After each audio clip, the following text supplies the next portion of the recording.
CM Siddaramaiah ಹೇಳಿಕೆಯಿಂದ AICC alert ಆಗಿದೆ. ಪಾಕ್ ವಿರುದ್ಧ ಯುದ್ಧ ಬೇಡ ಅಂದಿದ್ದ ಸಿಎಂ ಸಿದ್ದರಾಮಯ್ಯ ಈ ಬಗ್ಗೆ ಪಾಕಿಸ್ತಾನದ ಮೀಡಿಯಾದವರು ಸಿದ್ದರಾಮಯ್ಯನವರನ್ನ ಹೀರೋ ಮಾಡಿಬಿಟ್ರು. ಏನೋ ಸಿದ್ದರಾಮಯ್ಯ ಹೇಳಿಕೆಗೆ ವಿಪಕ್ಷಗಳಿಂದಲೂ ಕೂಡ ಭಾರಿ ಟೀಕೆ ವ್ಯಕ್ತವಾಗ್ತಾ ಇತ್ತು. ದೇಶದಾದ್ಯಂತ ಇದಕ್ಕೆ ಅಲ್ಲಲ್ಲಿ ಟೀಕೆ ವ್ಯಕ್ತಪಡಿಸೋ ಕೆಲಸ ಕೂಡ ಆಗ್ತಾ ಇತ್ತು. ಈಗ ಸಿಎಂ ಸಿದ್ದರಾಮಯ್ಯಗೆ ಎಐಸಿಸಿ ಖಡಕ್ ಸೂಚನೆಯನ್ನ ಕೊಟ್ಟಿದೆ. ಪಹಲ್ಗಾಮ್ ವಿಚಾರದಲ್ಲಿ ಸೂಕ್ಷ್ಮ ಹೆಜ್ಜೆ ಇರಿಸುವಂತೆ ಸೂಚನೆಯನ್ನ ನೀಡಿದ್ದಾರೆ. ಯಾವ್ಯಾವುದೋ ತರಹದ ಹೇಳಿಕೆಗಳನ್ನ ಕೊಟ್ಟು ಕೆಂಗಣ್ಣಿಗೆ ಗುರಿಯಾಗದೇ ಇರೋದಕ್ಕೆ ಎಐಸಿಸಿ ಸೂಚನೆ ಕೊಟ್ಟಿದೆ ಸಿಎಂ ಸಿದ್ದರಾಮಯ್ಯಗೆ ಅನ್ನೋ ಮಾಹಿತಿ ಸದ್ಯಕ್ಕೆ ಲಭ್ಯವಾಗ್ತಾ ಇದೆ. ಪಾಕಿಸ್ತಾನದ ಮೇಲೆ ಯುದ್ಧ ಮಾಡುವ ಅವಶ್ಯಕತೆ ಇಲ್ಲ ಅನ್ನುವಂಥ ಸ್ಟೇಟ್ಮೆಂಟ್ ಮೊನ್ನೆ ಕೊಡ್ತಾರೆ. ಅದಾದ ನಂತರ ನಿನ್ನೆ ನಾನು ಯುದ್ಧನೇ ಮಾಡೋದು ಬೇಡ ಅಂತ ಅಂದಿಲ್ಲ, ಅಂಥ ಪರಿಸ್ಥಿತಿ ಬಂದರೆ ಯುದ್ಧ ಮಾಡಬೇಕು, ಆದರೆ ದೇಶದಲ್ಲಿ ಸುರಕ್ಷತೆ ಮುಖ್ಯ, ಭದ್ರತೆ ಮುಖ್ಯ, ಅಲ್ಲಿ ಭದ್ರತೆ ಒದಗಿಸಬೇಕಾಗಿತ್ತು ಅನ್ನುವಂತಹ ನಿಟ್ಟಿನಲ್ಲಿ ನಾನು ಸ್ಟೇಟ್ಮೆಂಟ್ ಕೊಟ್ಟೆ ಅಂತ ಹೇಳಿ ಯೂ ಟರ್ನ್ ಹೊಡಿತಾರೆ. ಇನ್ನು ವಿದೇಶಿ ಅಂದರೆ ಸ್ಪೆಷಲಿ ಪಾಕಿಸ್ತಾನದ ಮಾಧ್ಯಮದಲ್ಲಿ ಭಾರತೀಯರಲ್ಲೇ ಒಗ್ಗಟ್ಟಿಲ್ಲ, ಈ ಪಾಕಿಸ್ತಾನದ ಮೇಲೆ ಯುದ್ಧ ಸಾರೋದನ್ನ ಭಾರತದವರೇ ಇದನ್ನ ವಿರೋಧ ಮಾಡ್ತಾ ಇದ್ದಾರೆ ಅಂತ ಹೇಳಿ ಸಿದ್ದರಾಮಯ್ಯ ಅವರ ಬೈಟಲ್ಲಿ ಪ್ಲೇ ಆಗುತ್ತೆ. ಸೊ ಆ ಮೂಲಕ ಸಿದ್ದರಾಮಯ್ಯ ಅವರು ಪಾಕಿಸ್ತಾನದ ಮೀಡಿಯಾದವರಿಗೆ ಮತ್ತು ಪಾಕ್ ಪ್ರಜೆಗಳಿಗೆ ಸ್ವಲ್ಪ ಹೊತ್ತಿಗೆ ಹೀರೋ ಕೂಡ ಆಗಿರ್ತಾರೆ. ಅದೆಲ್ಲ ಆದ ನಂತರ ಭಾರಿ ಟೀಕೆ ದೇಶದಲ್ಲಿ ವ್ಯಕ್ತವಾಗ್ತಾ ಇದ್ದಂತೆ ಈಗ ಎಐಸಿಸಿ ಕೂಡ ಸಿಎಂ ಸಿದ್ದರಾಮಯ್ಯನವರಿಗೆ ಸೂಚನೆಯನ್ನ ಕೊಟ್ಟಿದೆ. ಈ ತರಹದ ಹೇಳಿಕೆ ಬೇಡ, ಪಹಲ್ಗಾಮ್ ವಿಚಾರದಲ್ಲಿ ತುಂಬಾನೇ ಸೂಕ್ಷ್ಮವಾಗಿರುವಂತಹ ಹೆಜ್ಜೆ ಇರಿಸುವಂತೆ ಖಡಕ್ ಸೂಚನೆ ನೀಡಿದೆ ಅನ್ನೋ ಮಾಹಿತಿ ಸದ್ಯಕ್ಕೆ ಲಭ್ಯವಾಗ್ತಾ ಇದೆ. ಇನ್ನು ಈ ವಿಚಾರ ಪಕ್ಷಕ್ಕೆ ಮತ್ತು ರಾಜ್ಯಕ್ಕೆ ಮುಜುಗರ ತರುವಂತಹ ವಿಚಾರ ಆಗಿರುತ್ತೆ. ಅನಗತ್ಯವಾಗಿರುವಂತಹ ಸ್ಟೇಟ್ಮೆಂಟ್ನಿಂದ ಪಕ್ಷಕ್ಕೂ ಕೂಡ ಡ್ಯಾಮೇಜ್ ಆಗುತ್ತೆ.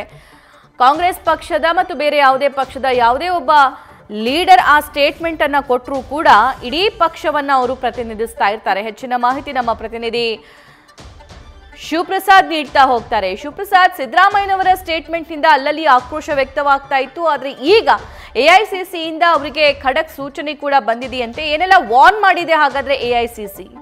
ಖಂಡಿತವಾಗಿಯೂ ಸಭಾ ಪಹಲ್ಗಾಮ್ ಕುರಿತಂತೆ ಸಿದ್ದರಾಮಯ್ಯ ಅವರು ಯುದ್ಧ ಕುರಿತಂತೆ ಹೇಳಿಕೆಯನ್ನು ನೀಡಿದರು. ಇದು ಸಾಕಷ್ಟು ವಿವಾದಕ್ಕೂ ಕೂಡ ಕಾರಣ ಆಗಿತ್ತು. ಈ ವಿಚಾರ ಕುರಿತಂತೆ ರಾಷ್ಟ್ರಾದ್ಯಂತ ಹಲವು ನಾಯಕರು ಸಿದ್ದರಾಮಯ್ಯ ಅವರ ಹೇಳಿಕೆ ಕುರಿತಂತೆ ತಮ್ಮ ಅಸಮಾಧಾನವನ್ನು ಕೂಡ ವ್ಯಕ್ತಪಡಿಸಿದರು. ಅದರಲ್ಲೂ ರಾಜ್ಯ ಬಿಜೆಪಿಯಿಂದನೂ ಕೂಡ ಸಿದ್ದರಾಮಯ್ಯ ಅವರ ಹೇಳಿಕೆ ವಿರುದ್ಧ ಸಾಕಷ್ಟು ಅವರ ವಿರುದ್ಧ ತಿರುಗಿ ಬೀಳ್ತಕ್ಕಂಥ ಪ್ರಕ್ರಿಯೆ ಕೂಡ ಆಗಿತ್ತು. ಈ ವಿಚಾರ ಕುರಿತಂತೆ ಎಐಸಿಸಿ ನಾಯಕರು ಸಿದ್ದರಾಮಯ್ಯ ಅವರಿಗೆ ಒಂದು ಖಡಕ್ ಸಂದೇಶವನ್ನು ರವಾನೆ ಮಾಡಿದ್ದಾರೆ. ಯುದ್ಧದ ವಿಚಾರ ಕುರಿತಂತೆ ಯಾವುದೇ ಕಾರಣಕ್ಕೂ ತಮ್ಮ ಅಭಿಪ್ರಾಯವನ್ನು ವ್ಯಕ್ತಪಡಿಸಬಾರ್ದು ಬಹಿರಂಗವಾಗಿ. ಈ ವಿಚಾರ ಕುರಿತಂತೆ ಎಐಸಿಸಿಯಿಂದ ಕಾರ್ಯಕಾರಿ ಸಮಿತಿ ಸಭೆಯಲ್ಲಿ ಪಕ್ಷದ ಅಭಿಪ್ರಾಯ ಏನಿದೆ ಅಂತಕ್ಕಂಥ ವಿಚಾರವನ್ನು ಈಗಾಗಲೇ ಕೇಂದ್ರ ಸರ್ಕಾರಕ್ಕೆ ರವಾನೆ ಮಾಡಲಾಗಿದೆ. ತಮ್ಮ ಹೇಳಿಕೆಯಿಂದ ಪಕ್ಷ ಹಾಗೆ ಕಾಂಗ್ರೆಸ್ಗೆ ಯಾವುದೇ ಕೂಡ ಹಾನಿ ಉಂಟಾಗಬಾರ್ದು, ಅನಾವಶ್ಯಕವಾದಂಥ ಹೇಳಿಕೆಗಳನ್ನು ನೀಡೋದ್ರ ಮುಖಾಂತರ ಈ ರೀತಿ ಪಕ್ಷಕ್ಕೆ ಇರಿಸು ಮುರುಸನ್ನು ಉಂಟು ಮಾಡಬಾರ್ದು ಎಂಬತಕ್ಕಂಥ ಸೂಚನೆಯನ್ನು ಕೂಡ ನೀಡಿದ್ದಾರೆ. ಆ ಕಾರಣಕ್ಕಾಗಿ ಯುದ್ಧದ ಅನಿವಾರ್ಯತೆ ಇಲ್ಲ ಎಂಬತಕ್ಕಂಥ ಸಿದ್ದರಾಮಯ್ಯ ಅವರು ಆರಂಭದಲ್ಲಿ ಹೇಳಿದರು. ಆನಂತರ ಯಾವಾಗ ಎಐಸಿಸಿಯಿಂದ ಸೂಚನೆ ಬಂತು, ಜೊತೆಗೆ ಯಾವ ರೀತಿ ಸಿದ್ದರಾಮಯ್ಯ ಹೇಳಿಕೆ ವಿಚಾರ ಕುರಿತಂತೆ ರಾಜಕೀಕರಣಗೊಳಿಸೋದಿರ್ಬೋದು, ಈ ವಿಚಾರ ಕುರಿತಂತೆ ವಿರೋಧ ಕೂಡ ವ್ಯಕ್ತವಾಯಿತು. ಆನಂತರ ಅನಿವಾರ್ಯ ಇದ್ದರೆ ಯುದ್ಧ ಮಾಡಲಿ ಅಂತಕ್ಕಂಥ ವಿಚಾರಕ್ಕೂ ಕೂಡ ಸಿದ್ದರಾಮಯ್ಯ ತಮ್ಮ ಸ್ಟೇಟ್ಮೆಂಟನ್ನು ಕೂಡ ಬದಲಾಯಿಸಿಕೊಂಡ್ರು. ಹಾಗಾಗಿ ಒಂದು ಕಡೆ ಪಕ್ಷಕ್ಕೆ ಸಿದ್ದರಾಮಯ್ಯ ಅವರ ಹೇಳಿಕೆಯಿಂದ ಮುಜುಗರ ಉಂಟಾದರೆ, ಇನ್ನೊಂದು ಕಡೆ ಎಐಸಿಸಿ ನಾಯಕರು ಈ ವಿಚಾರ ಕುರಿತಂತೆ ಕೇಂದ್ರಕ್ಕೆ ಸೂಕ್ತವಾದಂಥ ರಾಜಕೀಯ ಹೊರತಾದಂಥ ಬೆಂಬಲವನ್ನು ಕೂಡ ನೀಡ್ತಾ ಇದ್ದಾರೆ. ಹಾಗಾಗಿ ಕೃತ್ಯವನ್ನು ಕೂಡ ಖಂಡಿಸ್ತಾ ಇದ್ದಾರೆ. ಹಾಗಾಗಿ ಸಿದ್ದರಾಮಯ್ಯ ಅವರ ವಿಚಾರದಲ್ಲಿ ಎಐಸಿಸಿ ನಾಯಕರು ಸೂಕ್ತವಾದಂಥ ನಿರ್ದೇಶನ ಕೊಟ್ಟಂಥ ಸಂದರ್ಭದಲ್ಲಿ ಸಿದ್ದರಾಮಯ್ಯ ಅವರು ಕೂಡ ಈಗ ತಮ್ಮ ಹೇಳಿಕೆಯನ್ನು ವಾಪಸ್ ಪಡೆದು ಯುದ್ಧದ ವಿಚಾರ ಕುರಿತಂತೆ ಸಾಫ್ಟ್ ಕಾರ್ನರ್ ಅನ್ನು ಕೂಡ ಈಗ ತೋರಿಸ್ತಾ ಇದ್ದಾರೆ. ದೇಶದ ಪರ ನಿಲ್ತಕ್ಕಂಥ ಮಾತುಗಳನ್ನು ಕೂಡ ಆಡ್ತಾ ಇದ್ದಾರೆ. ಹಾಗಾಗಿ ಒಂದು ಕಡೆ ಸಿದ್ದರಾಮಯ್ಯ ಅವರ ಈ ವ್ಯತಿರಿಕ್ತವಾದಂಥ ಹೇಳಿಕೆ ಪಕ್ಷಕ್ಕೆ ಮುಜುಗರ ಆಗಬಾರ್ದು ಎಂಬತಕ್ಕಂಥ ಸ್ಪಷ್ಟ ಸಂದೇಶವನ್ನು ಎಐಸಿಸಿ ನಾಯಕರು ರವಾನೆ ಮಾಡಿರೋದ್ರಿಂದ ಸಿದ್ದರಾಮಯ್ಯ ಅವರು ಸದ್ಯಕ್ಕೆ ತಮ್ಮ ಹೇಳಿಕೆಯನ್ನು ಈಗ ಸಮರ್ಥನೆಯ ಜೊತೆಗೆ ಇದಕ್ಕೆ ವ್ಯತಿರಿಕ್ತವಾದಂಥ ಅಂದರೆ ಡ್ಯಾಮೇಜ್ ಕಂಟ್ರೋಲ್ಗೂ ಕೂಡ ಮುಂದಾಗಿದ್ದು, ಯುದ್ಧ ಅನಿವಾರ್ಯವಾದರೆ ಮಾಡಲಿ ಎಂಬತಕ್ಕಂಥ ಸಂದೇಶವನ್ನು ಕೂಡ ಈಗ ಸಿದ್ದರಾಮಯ್ಯ ಅವರು ರವಾನೆ ಮಾಡಿರ್ತಕ್ಕಂಥದ್ದು. ಸಭಾ